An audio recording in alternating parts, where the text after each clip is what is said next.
Imagine করুন আপনি petrol ভরতে গেলেন পেট্রোল পাম্পে, কিন্তু সেখানে গিয়ে আপনাকে বলা হলো আপনার কাছে ভ্যালিড ইন্স্যুরেন্স নেই, তো আপনি পেট্রোল ভরতে পারবেন না। কিন্তু এটা কি লিগালি পসিবল? রিসেন্টলি এই মোটর ভেহিক্যাল ইন্স্যুরেন্সের সাথে ফুয়েল সাপ্লাইয়ের লিঙ্ক নিয়ে একটা ডিসকাশন চলছে এবং সেটা খুবই কন্ট্রোভার্সিয়াল। আমাদের ইন্ডিয়াতে মোটর ভেহিকেলসের জন্য থার্ড পার্টি ইন্স্যুরেন্স খুবই গুরুত্বপূর্ণ।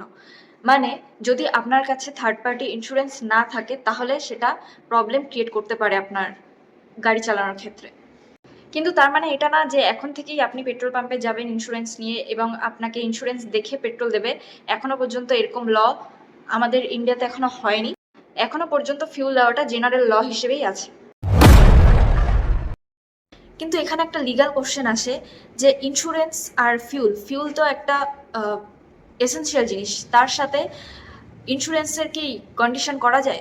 যতক্ষণ না এটা ফাইনাল কোনো ডিসিশন আসছে, তো এটাকে ল বলে ধরার এখনো কিছু হয়নি, কেবল ডিসকাশন হচ্ছে। তো প্যানিকের এখনো পর্যন্ত কোনো সিচুয়েশন তো হয়নি, কিন্তু দেখা যাক কি হয়।